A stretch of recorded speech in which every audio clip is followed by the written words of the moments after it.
Hi guys, and welcome back. So today is part 2 of my Maui Keto treats review. So today we're trying the ube butter pound cake. Again, see the cute little logo, Maui Keto treats. 5 grams of net carbs for this. And the reason why I decided to make this one is because I still had leftover cream cheese frosting from the pumpkin macadamia bread mix.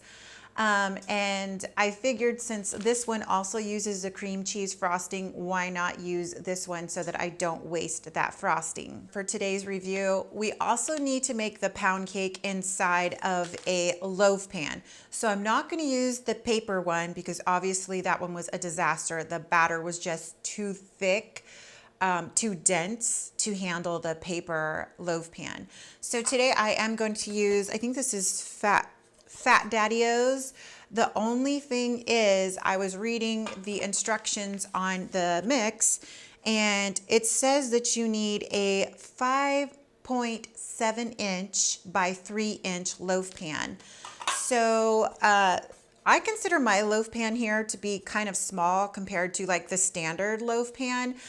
It's definitely not as long lengthwise as I saw with the paper comparison. The paper one that I used yesterday was about 2 inches longer than this one.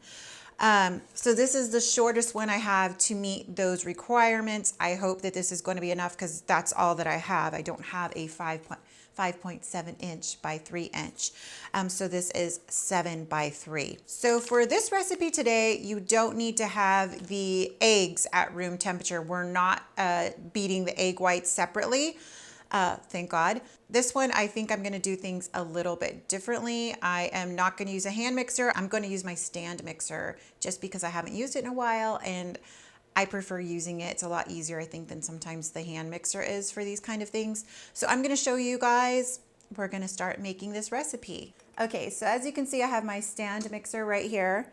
We're going to need 2 eggs, 2 tablespoons of butter at room temperature. It doesn't say if it needs to be salted or unsalted, so this is actually unsalted butter. You also need 2 tablespoons of cream cheese. Oh, sorry, this is 2 ounces of cream cheese, room temperature, and then 2 tablespoons of sour cream. And then it just says to mix all ingredients until nice and fluffy. But we start by adding the dry mix into our mixer. And then it just says mix well into nice and fluffy. And then we're gonna pour the batter into the loaf pan. Right now the oven is already preheating to 350. So we're gonna start by pouring the dry mix ingredients in. I imagine this is gonna be very purple because of the colors, the dyes that they're using there. Oh, it's mostly white. You can see the almond flour in there. And then you can kind of see like the purple off here in the corner.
Okay guys, do I dare put another pan under this just in case? I don't think so. I'm not worried about this one. So this is gonna bake for 25 to 30 minutes. So I will see you guys back in a few.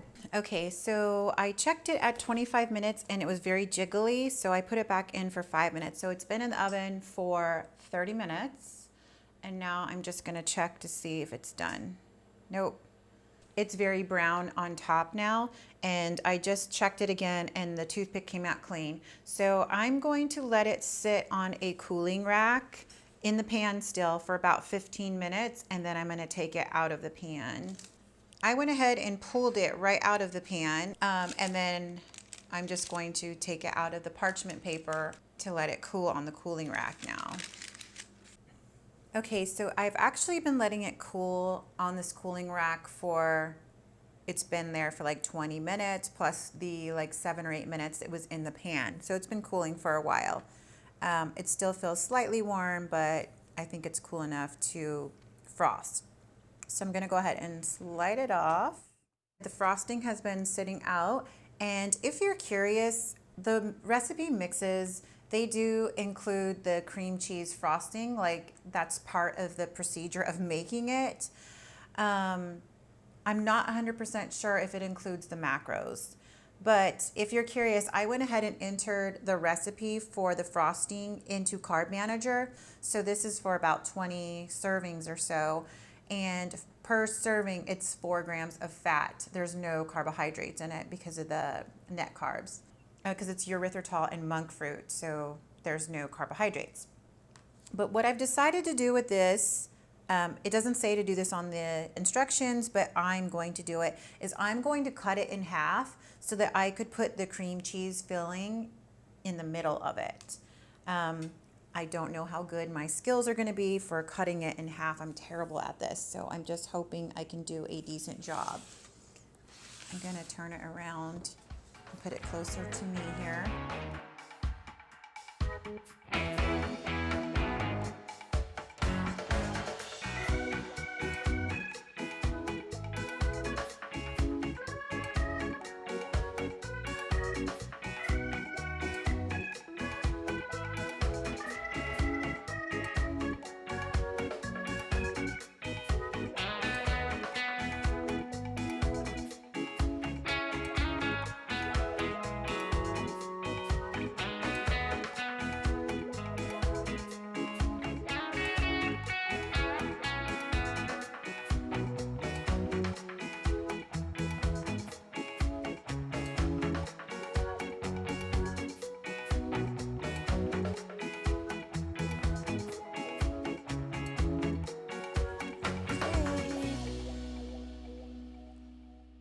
So here we have our beautiful cake.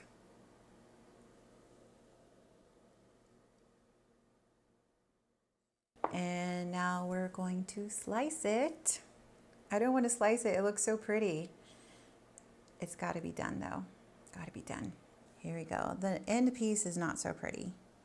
So this will be 5 pieces. 1, 2, 3, 4, 5. That's pretty big. So we'll do this. Here we go. First look.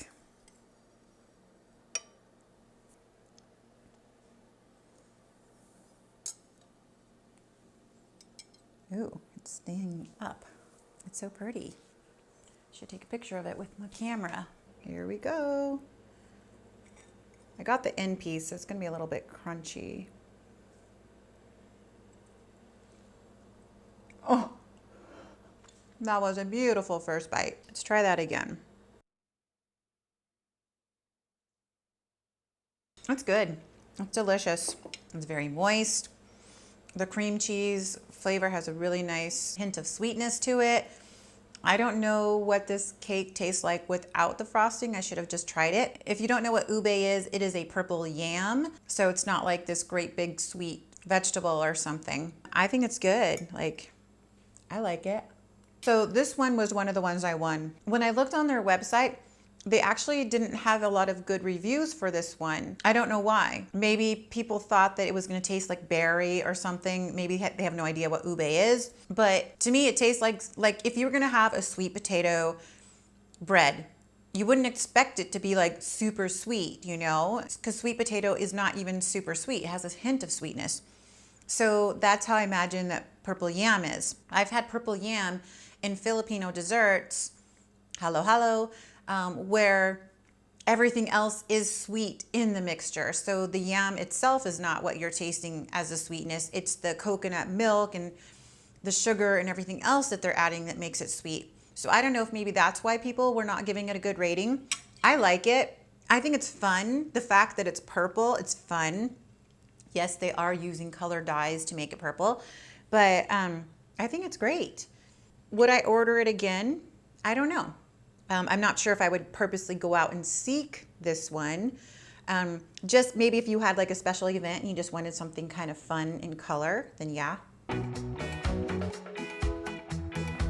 This video is not sponsored. Yes, I did receive the 2 products that you saw in this review for free because I won them off of Instagram, off of a giveaway. Anyone else could have entered it and could have won it. I just happened to have won it. So again, this is not sponsored. If you guys are curious about the Maui Keto Treat Company, down below in the description, I will post their Instagram page and their website. Anyhow, if you guys like this video, please give it a thumbs up. If you're not yet subscribed, go ahead and hit the subscribe button down below. And when you do, don't forget to hit that little bell icon, and that'll notify you every time that I've uploaded a new video. Thanks again for watching, and we'll see you in the next one.